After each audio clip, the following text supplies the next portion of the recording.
Oi pessoal, aqui é o professor Maxwell de História e hoje eu vou dar aula para o sétimo ano. Nós vamos abrir aí o livro novo, que vamos começar aí o terceiro bimestre, já começando lá no capítulo 9, tá? Página 2, e o assunto é colonizações espanhola e inglesa na América, tá? A gente vai começar falando da colonização espanhola. Depois a gente vai falar da inglesa e depois vamos falar da colonização portuguesa. A colonização espanhola, ela vai começar quando o navegador genovês, tá, chamado Cristóvão Colombo, ele primeiro defende a tese que a Terra é redonda, né, dentro das ideias de Galileu Galilei e de Köpenick, tá? Que eles falavam lá que a Terra era redonda. Mas muitos ainda acreditavam naquelas teorias da Idade Média, na qual a Terra era chata, os oceanos, desculpa, os oceanos tinham monstros marinhos na qual afundavam os navios, e eles acreditavam também que se eles navegassem muito próximo à linha do horizonte, as embarcações poderiam cair. Outra coisa também, eles achavam que quando o sol nascia ou se põe, se as embarcações estivessem muito próximo ao sol, poderia ferver a água, fazer que as embarcações pegassem fogo, ou até aqueles marinheiros que caíssem dentro da água morressem queimados. Quer dizer, isso era tudo ideias, né, teses que as pessoas defendiam, tá, na Idade Média, e isso contagiou um pouquinho o início ali da Idade Moderna. Sendo que Cristóvão Colombo, ele já tinha ido lá na escola de Sagres, em Portugal, pedindo embarcações para botar em prática a sua teoria, que se ele partisse ali da Europa, em linha reta, ele ia dar a volta no globo e ia parar lá nas Índias. Essa era a ideia dele. Então, os portugueses chegaram para ele, cara, ó, tu não é muito bom das ideias não, isso não vai dar certo não. Aí ele vai aos reis católicos da Espanha, Isabel de Castela e Fernando de Aragão, que vão se casar e fazer a unificação da Espanha, tá? E também tem a Guerra da Reconquista, na qual o último vestígios dos muçulmanos ali na Península Ibérica, tá? Os espanhóis vão expulsar eles de lá, tá? E isso em 1492. Cristóvão Colombo chega lá, fala suas ideias, o seu projeto, certo? Isabel não leva muita fé, até que ele fala assim, minha rainha, até há pouco tempo vocês não acreditavam que expulsariam os muçulmanos da cidade de Granada. E hoje a Espanha conseguiu conquistar a cidade e tirar o último vestígio dos muçulmanos aqui na Península Ibérica. E ela sorriu e falou, tudo bem, eu vou te dar 3 caravelas, Santa Maria, Pinta e Ninha, está? E ele caiu no mar e começou a navegar. Sendo que ele vai chegar uma hora até que alguns marinheiros vão até se revoltar, falar assim, bem cá, quando é que a gente vai chegar às Índias? Ele fala, não sei, é a primeira vez que eu estou viajando, também igual a vocês, não sei como vou chegar lá. Então, ele, Cristóvão Colombo, vai bater aqui na América, ali nas ilhas do Caribe, tá? Naquelas ilhas ali.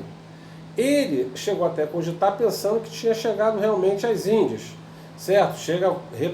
Retorna para a Europa, chega a voltar mais 3 vezes na América, acreditando que tinha chegado às Índias. Mas não foi o caso, certo? Se tratava agora de um novo continente, que ele vai dar o nome, não ele, né, mas a coroa espanhola, junto com a Igreja Católica, vai dar o nome de América, a homenagem ao navegador Américo Vespúcio, que, diferente de Cristóvão Colombo, começou a defender a tese que se tratava de um novo continente.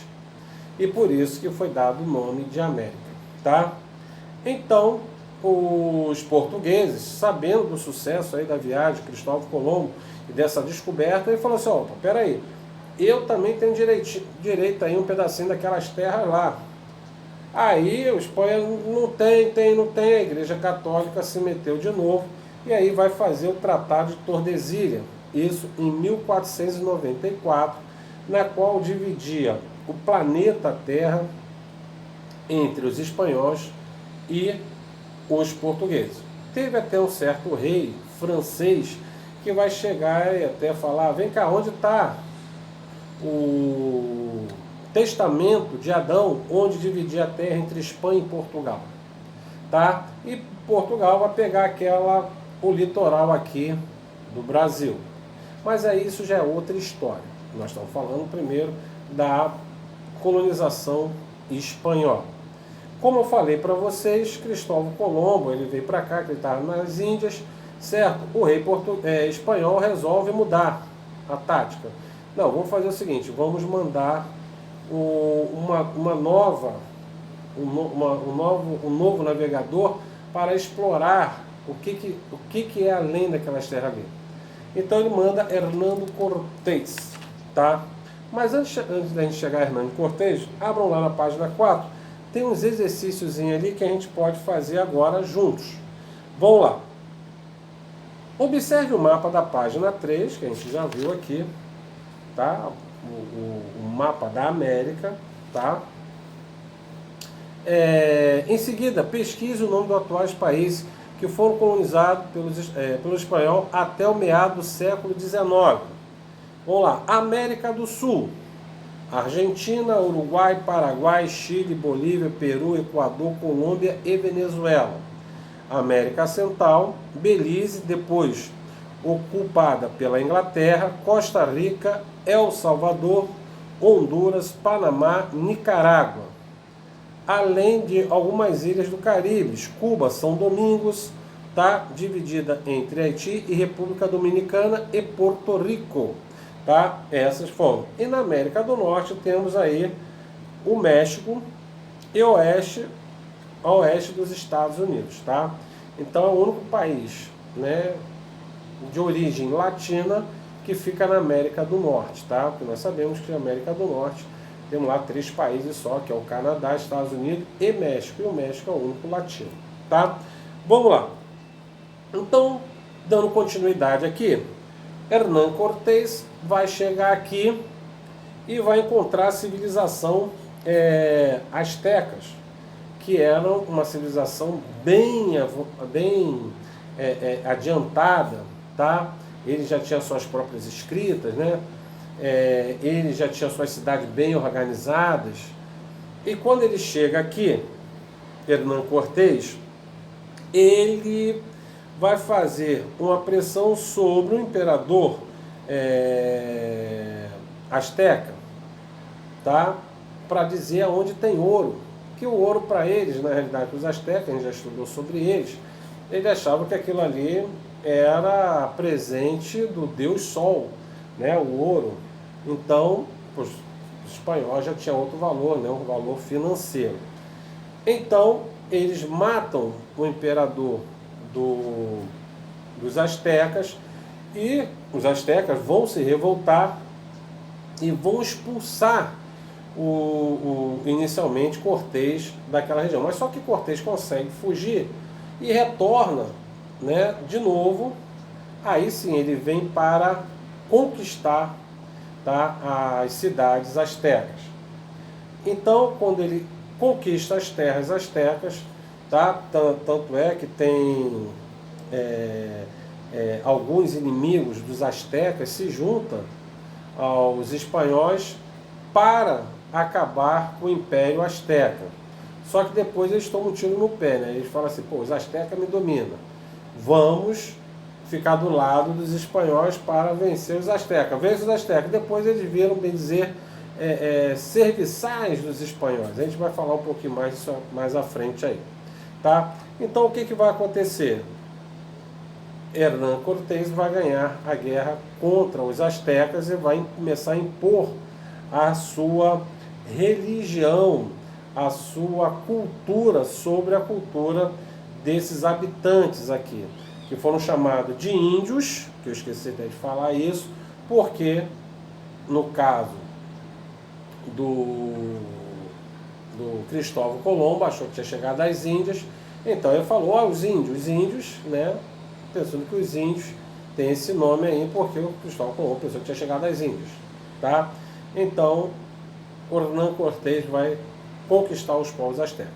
Já os povos incas vai ser conquistado por Francisco Pizarro e Diego Almagro, tá? Esses dois vão fazer ali uma expedição contornando até ali a América, saindo do Oceano Atlântico, entrando no Oceano Pacífico, até que alguns, por exemplo, perguntam, poxa, a gente vai para esse novo oceano e como é lá? Aí eles falam, calma, lá o Oceano Pacífico é calmo. Por isso que o Oceano Pacífico tem esse nome. Então, quando ele dá a volta, ele invade aquela região ali e consegue conquistar os Incas. Ele aproveitou uma guerra entre os irmãos o Huasca e o Atahualpa. Esses dois estavam brigando ali pelo reino e no meio dessa briga ele vai entrar na cidade, né, de Cusco, tá, que é a cidade, a capital do Império Inca, e vai conseguir dominar, aproveitando esse desentendimento que estava acontecendo aí entre os irmãos aí que eram o herdeiro do trono Inca, tá? Depois os Incas até voltam para tentar de novo reconquistar, mas Almagro consegue vencê-los e aí acaba com o Império Inca, tá? Assim foram os dois conquistadores espanhóis, né, no total de 3, tá, que vão conquistar e vão aproveitar, tá, aqueles que apoiaram eles e vão não escravizar, mas sim explorar a mão de obra dele. Vai ser uma mão de obra quase escrava, tá? Vamos lá na página 6, outro exercício aí que a gente pode fazer junto aí. Vamos lá. Temos um texto aí, 30 anos depois de pisarem os espanhóis no continente americano. Vamos lá, 30 anos depois de pisarem os espanhóis o continente americano, ninguém que visitasse as paragens do México ou do Peru seria capaz de desconfiar sequer que ali existia dois impérios adiantados, fortes, populoso, encerrando o mundo de tradições. Tudo desaparecerá e ninguém cumprirá jamais façanha igual. Eliminar duas civilizações de tal forma que até as tradições se perderam. De acordo com o citado, aí tem lá, vocês têm que botar verdadeiro ou falso. Letra A. De acordo com Manuel Bonfim, apesar de conquista espanhola, as tradições inca e asteca permaneceram inalteradas? Não, acabamos de ler aqui no texto que não, né? Então é falso. F. As armas utilizadas pelos espanhóis nas batalhas já eram conhecidas dos nativos americanos? Claro que não. Quando eles chegaram aqui com arma de fogo, né? Quer dizer, atiravam. Os habitantes aqui da Terra não tinham esse conhecimento dessas armas de fogo, tá? Então é falso. A letra C. As doenças contagiosas mataram em larga escala os pré-colombianos porque esses não tinham imunidade contra elas? Verdadeiro, incrível que pareça, os espanhóis chegaram aqui, esses habitantes, eles não tinham imunidade às doenças que já existiam há vários anos na Europa. Então, o simples resfriado acabava dizimando uma grande quantidade de habitantes aqui da Terra, por exemplo, como os astecas e outras tribos que faziam parte aqui da América, tá? Então é verdadeiro. Letra D. Na conquista do Império Azteca, os espanhóis contaram com o apoio de tribos de nativos americanos que estavam descontentes com a dominação asteca. Eu até falei sobre isso, tá? Verdadeiro. E a letra E. Entre as principais motivações para a conquista espanhola na América estava a busca pelo ouro? Sim. Outra coisa que eu falei também, quando Cortés mata o imperador asteca, para eles falarem onde estava o ouro, onde eles poderiam conseguir o ouro. Para a gente fechar, a gente vai falar um pouco agora da administração da América Espanhola aí, tá? O primeiro vai ser criado o Pacto Colonial. Esse Pacto Colonial nada mais é que uma exploração que vai ser feita. Vai ter os espanhóis, vão colocar aqui, por exemplo, vão dividir em várias administrações, certo? Todo ali a colônia e elas independentes uma da outra. E nesse pacto colonial, o cara só podia, por exemplo, vender para a sua metrópole, no caso a Espanha, né? Só podia comercializar com a Espanha e só podia comprar produto lá da Espanha. Tá? Então esse era o pacto colonial. Tá? Outra coisa também que vai acontecer, vai começar a aparecer os chapetones. Os chapetones são os espanhóis nascidos na Espanha que vão vir aqui para as colônias. Tá? Depois, com o tempo, vai começar a nascer os descendentes que vão se envolver, às vezes, com os habitantes aqui da terra e vai nascer os crioulos. Os crioulos são aqueles espanhóis nascidos na colônia, sendo que eles são filhos de espanhóis, descendentes de espanhol, mas não são aqueles espanhóis nascidos na Europa, mas sim nascidos na colônia, porque eles sendo descendentes, eles nascendo aqui na colônia, eles são espanhóis, tá? Outra coisa vai ser alguns cargos que vão ser dados, tá? Os adelantados, tá? Que foi deixado a cargo dos particulares. Eles deveriam pagar imposto referente ao quinto, né, de todo o ouro encontrado aqui, certo? E o restante ficava para eles, mas eles tinham que pagar o quinto, que eram os impostos colocados aí pela coroa espanhola. Na página 7 tem um exercíciozinho lá no finalzinho que a gente pode falar aí. Busque informações sobre o que foi feito com a prata retirada das minas das colônias espanholas. Depois anote o que você encontrou. Vou dar a resposta aí para vocês.